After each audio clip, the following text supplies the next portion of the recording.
वचन, अमर वचन, जीवित वचन, दिव्य वचन, सत्य वचन, अमर वचन, जीवित वचन। साई दा बामा बनी दा बामा बगा रे सा नि रे सा नि रे सा नि रे सा नि रे सा। दिव्य वचन, सत्य वचन, अमर वचन, जीवित वचन, दिव्य वचन, दिव्य वचन।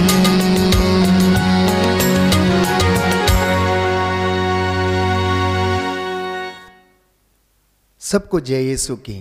प्रभु यीशु के पवित्र और सामर्थी नाम में मैं आप सबकी सलामती की दुआ मांगता हूँ। प्यारे भाइयों और बहनों, आज हम प्रभु यीशु के पवित्र क्रूस पर मनन चिंतन करेंगे। बाइबल हमें बताती है कि मिस्र की गुलामी से निकलते समय जब मरुभूमि में लोग ईश्वर के खिलाफ भुनभुनाने लगे तो ईश्वर ने उनके बीच में विषैले सांप भेजे और उन विषैले सांपों ने लोगों को डस लिया और लोग मरने लगे। तो मूसा ने ईश्वर से निवेदन किया, प्रार्थना की। जैसा कि हम जानते हैं कि मूसा बड़ा ही महान मध्यस्थ था।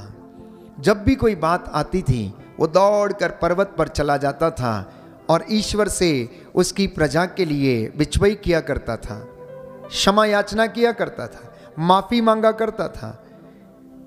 तो ईश्वर को इजराइलियों पर तरस आया तो उसने मूसा से कहा कि एक कांसे का सांप बनाकर उसे डंडे के ऊपर लगा दो और कहो कि जितने लोग उसकी ओर देखेंगे वो सब के सब चंगे हो जाएंगे। प्यारे भाइयों और बहनों, पुरानी व्यवस्था में क्रूस मौत की निशानी मानी जाती थी।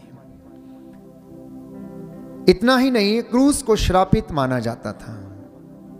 क्रूस के ऊपर डाकुओं को, लुटेरों को और घृणित पाप किए जाने वालों को सजा दी जाती थी।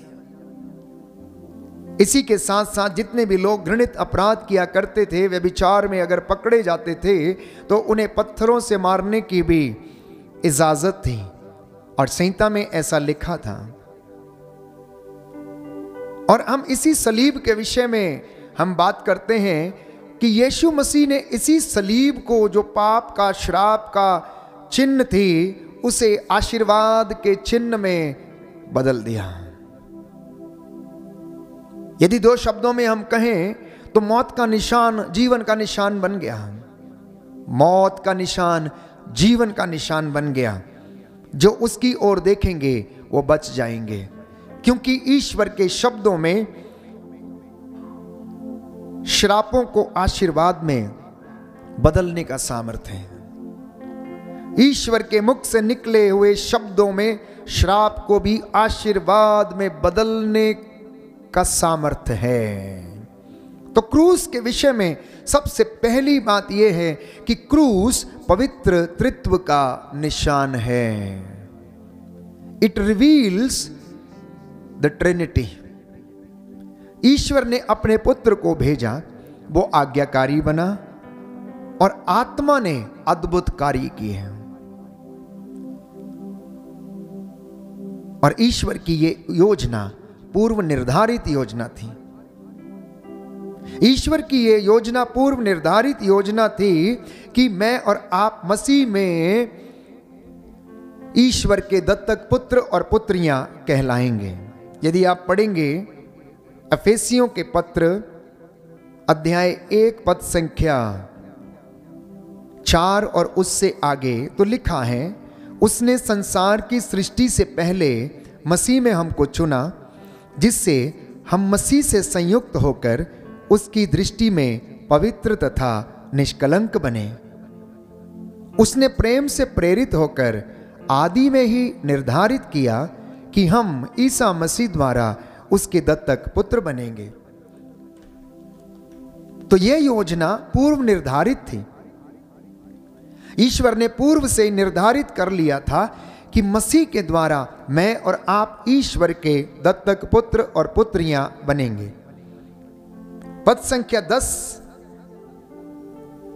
अफेसियों का पत्र अध्याय 1 पद संख्या 7 से 10 में हम पढ़ते हैं कि जो अपने रक्त के द्वारा हमें मुक्ति अर्थात अपराधों की क्षमा दिलाते हैं। यह ईश्वर की अपार कृपा का परिणाम है, जिसके द्वारा वह हमें प्रज्ञा तथा बुद्धि प्रदान करता रहता है। उसने अपनी मंगलमय इच्छा के अनुसार निश्चय किया था कि वह समय पूरा हो जाने पर स्वर्ग तथा पृथ्वी में जो कुछ है वह सब मसीह के अधीन कर एकता में बांध देगा। उसने अपने संकल्प का यह रहस्य हम पर प्रकट किया है। प्यारे भाइयों और बहनों, ईश्वर की यह पूर्व निर्धारित योजना रही कि वह ईसा मसीह के प्रायश्चित के द्वारा मेरा और आपका मिलन अपने आप से करवाएगा, और यह प्रेरणा पवित्र आत्मा के द्वारा दी गई, जैसा कि वचन में लिखा है। अफेसियों का पत्र अध्याय 1 पद संख्या 13 और 14। मैंने आपके लिए वचन पढ़ा कि आप लोगों ने भी सत्य का वचन, अपनी मुक्ति का सुसमाचार सुनने के बाद मसीह में विश्वास किया, और आप पर उस पवित्र आत्मा की मोहर लग गई जिसकी प्रतिज्ञा की गई थी। वह हमारी विरासत का आश्वासन है और ईश्वर की प्रजा की मुक्ति की तैयारी है, जिससे उसकी महिमा और स्तुति हो। तो ये बलिदान, ये प्रायश्चित जो ईश्वर की पूर्व निर्धारित योजना रही, ये पवित्र आत्मा के द्वारा प्रेरित की गई है। इसलिए प्यारे भाइयों और बहनों, संहिता में पवित्र क्रूस जो है वह मुख्य केंद्र है। संहिता में पवित्र क्रूस जो है वह मुख्य केंद्र है।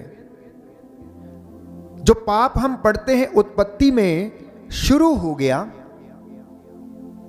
जिस पाप के विषय में हम पढ़ते हैं कि वो इस दुनिया में आया, क्रूस के द्वारा उसकी समाप्ति हुई। वो मृत्यु जो ईर्ष्या के कारण इस दुनिया में आई, प्यारे भाइयों और बहनों, वो प्रभु यीशु के प्रेम के कारण, ईश्वर के प्रेम के कारण वो हार गई, वो मृत्यु हार गई। प्रेम ने विजय पाई, प्रेम ने फतह पाया। यीशु ने मौत पर फतह पाया, उसने मृत्यु को हराया। क्रूस पर नया आदम यीशु मसीह अपना प्राण न्यौछावर करता है, मौत पर फतेह पाता है और जीत हासिल करता है और मृत्यु को हराता है। तो इसलिए आप लोग जान लीजिए कि ज्ञान ना तो क्रूस के आगे है और ना पीछे, ज्ञान ना तो क्रूस के नीचे है और ना ही क्रूस के ऊपर, पर ये क्रूस के अंदर निहित है। प्रेम क्रूस के अंदर निहित है, ज्ञान क्रूस के अंदर निहित है। इसलिए जब आप और मैं उस क्रूस को गले लगाते हैं, उसके अंदर हम झांक कर देखते हैं, उसको अनुभव करते हैं, उसे उठाकर चलते हैं, तो हम ईश्वर के प्रेम को, ज्ञान को महसूस करते हैं। उस सामर्थ्य को हम महसूस करते हैं जो मेरी और आपकी जिंदगियों में ईश्वर की कृपा को जोड़ता है। मैंने आपसे कहा कि अगर गणितज्ञ की नजरों से उसको देखें या गणितज्ञ की भाषा में इस क्रूस को समझने का प्रयास करें तो यह धन के चिन्ह के जैसा दिखता है। धन का चिन्ह जो जोड़ने का काम करता, घटाने का काम नहीं करता है, जिसका कार्य, जिसका उद्देश्य केवल जोड़ना है, जोड़ना है, जोड़ना है। इसलिए जब कोई व्यक्ति इस क्रूस को गले से लगाता है, जब उस पर मनन चिंतन करता है, जब उसके 5 घावों को बड़ी गंभीरता से देखता, अनुभव करता है, तो वो परमेश्वर से जुड़ जाता है। परमेश्वर की आशीष उसके घर में, उसके जीवन में बहने लगती है। क्रूस खोए हुए सम्मान को वापस दिलाता है। आदम ने वो सम्मान अदन वाटिका में खो दिया था, पाप में पड़कर, आज्ञा के उल्लंघन के द्वारा। लेकिन यीशु मसीह ने क्रूस के ऊपर अपना प्राण न्यौछावर करके आज्ञाकारी बने रहकर उस सम्मान और महिमा को फिर से उसने प्राप्त कर लिया। ये क्रूस की खासियत है। मैंने आपसे कहा कि इस क्रूस की विशेषता, सबसे पहली विशेषता यह है कि यह पाप की निशानी, अपराधियों को लटकाए जाने की निशानी मानी जाती थी। परमेश्वर के पुत्र यीशु मसीह ने उसे प्रेम की निशानी में, महिमा की निशानी में बदल दिया, जीत की निशानी में बदल दिया। दूसरा, पवित्र क्रूस संहिता का केंद्र है। तीसरा, पवित्र क्रूस प्यारे भाइयों और बहनों पवित्र त्रित्व को रिवील करता अर्थात प्रकट करता है। और चौथा, पवित्र क्रूस खोए हुए अधिकार और सम्मान को फिर से हमें दिलाता है। क्रूस जो ये सम्मान खो गया था, इसे फिर से वापस दिलाता और पुनः इसे परिभाषित करता है। आदम और हवा ने जो अधिकार खो दिया था, उत्पत्ति ग्रंथ अध्याय 3 पद संख्या 5 में हम पढ़ते हैं, यीशु मसीह ने इस क्रूस के ऊपर बलिदान अर्पित करके वो अधिकार फिर से प्राप्त कर लिया।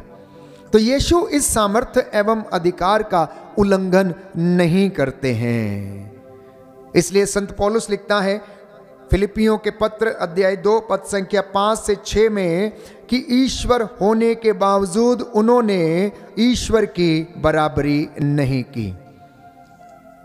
फिलिपियों का पत्र अध्याय 2 पद संख्या 5 और 6 बाइबल कहती है कि आप लोग अपने मनोभावों को ईसा मसीह के मनोभावों के अनुसार बना लें।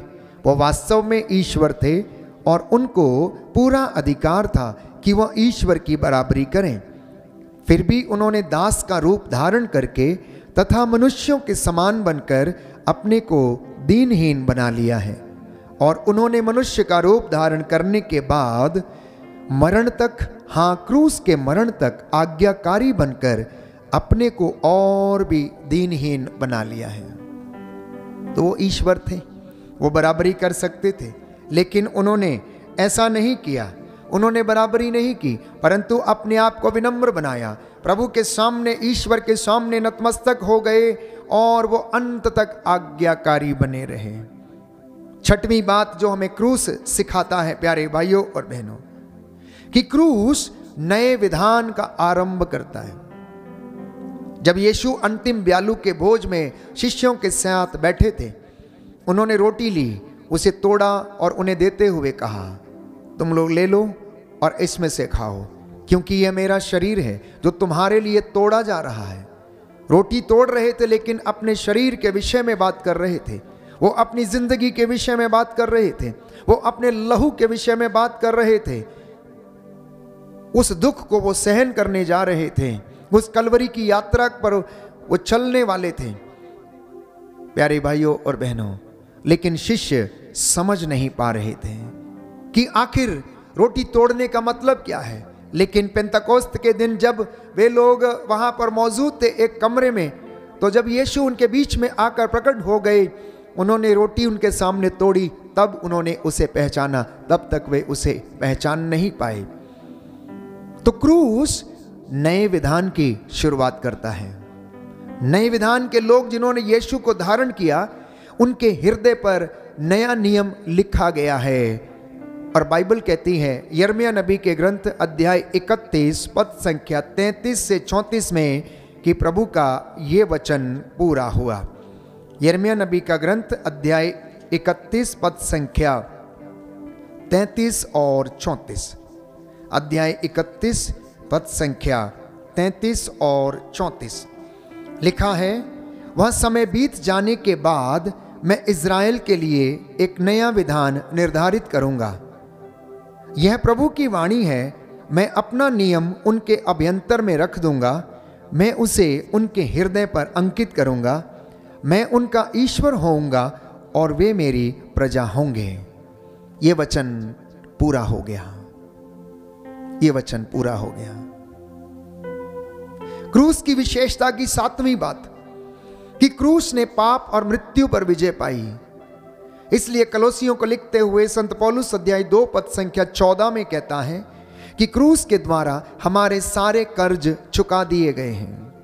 पेतरुस के पहले पत्र अध्याय 2 पद संख्या 24 में बाइबल हमें बताती है कि इस पवित्र क्रूस ने हमारे सारे पापों की क्षमा की। यीशु ने अपना रक्त बहाकर हमारे पापों का मूल्य अदा किया और हमें खरीदा। मेरी और आपकी जिंदगी उसने खरीदी अपना लहू बहाकर। कुरिन्थियों का पहला पत्र अध्याय 15 पद संख्या 54 और 55 में बाइबल कहती है कि क्रूस मरण पुनरुत्थान के द्वारा ही उन्होंने विजय हासिल की। इतना ही नहीं प्यारे भाइयों और बहनों, कुरिन्थियों के पहले पत्र अध्याय 1 पद संख्या 23 में हम पढ़ते हैं कि बाइबल हमें बताती है कि इस क्रूस के द्वारा ही मुक्ति संभव है। लेकिन अनेक लोग जिन्होंने यीशु के ऊपर विश्वास नहीं किया, क्रूस की शिक्षा पर विश्वास नहीं किया, उन्हें यह क्रूस की शिक्षा मूर्खता की शिक्षा लगती है। मैं आपको फिर से बता देना चाहता हूं प्यारे भाइयों और बहनों, क्रूस शांति, पश्चाताप एवं विजय लेकर हमारी दुनिया में आया। इस क्रूस के द्वारा ही मुक्ति संभव है। इस क्रूस के द्वारा मेल मिलाप संभव है। यह क्रूस मेरी और आपकी जिंदगी में जोड़ता है प्रेम को, क्षमा को, सहनशीलता को, आत्मत्याग को, आज्ञा पालन को। और जब मैं और आप इसे धारण करते हैं, गले से लगाते हैं, तो हम पिता से जुड़ जाते हैं। उस ईश्वर से जो हमारे कल्याण की बातें सोचता है, हम जुड़ जाते हैं। एक आखिरी बात, क्रूस जीवन में जोड़ता है, घटाता नहीं है। क्रूस जिंदगियों में जोड़ता है, घटाता नहीं है। अनुभव करके देखिए परमेश्वर कितना भला है। अनुभव करके देखिए कि परमेश्वर कितना भला है। यदि आप अपने दुखों को आनंद के साथ सहन करेंगे तो उसमें ईश्वर की महिमा देखेंगे। नया विधान पुराने विधान में छिपा हुआ है और पुराना विधान नए विधान में छिपा हुआ है। इसलिए जैसे प्रभु यीशु ने प्यार किया, हम भी एक दूसरे से प्यार करें। जैसे उसने क्षमा किया अपने दुश्मनों को, वैसे ही हम भी एक दूसरे को क्षमा करें। इजराइलियों के जैसे हमारा जीवन भी मरुभूमि से होकर गुजरता है। जब हम कष्ट में रहते हैं, जब हम पीड़ा में रहते हैं, जब हम सुख में रहते हैं, प्यारे भाइयों और बहनों, हम भी शिकायतें करने लग जाते हैं। हम भी इजराइलियों के भांति हैं। मरुभूमि के दौरान जब यात्रा वो कर रहे थे तो उन्होंने अपने जीवन में कुछ कंफर्ट्स महसूस किए, कुछ दुख महसूस किए, कुछ कष्ट महसूस किए, शिकायतें भी की। ऐसे ही मेरी और आपकी ज़िंदगी भी बीतती है। हम जिंदगी में अधिकांशतः कष्ट महसूस करते हैं। बहुत कम लोग आनंद और सुख महसूस करते हैं। अधिकांशतः लोग शिकायतें करने में लगे रहते हैं। ऐसा ही मनोभाव प्यारे भाइयों और बहनों इजराइलियों का भी था। लेकिन परमेश्वर मुझे और आपको आशीष प्रदान करता है। आज का ये पवित्र संदेश जो प्रभु की ओर से है, आप लोगों को आशीष और कृपा दिलाए और ईश्वर की महिमा आपके घर में सदा सदा बनी रहे। मैं आपके लिए प्रार्थना करूंगा। प्रभु आपको आशीष दे। आपका दिन शुभ हो।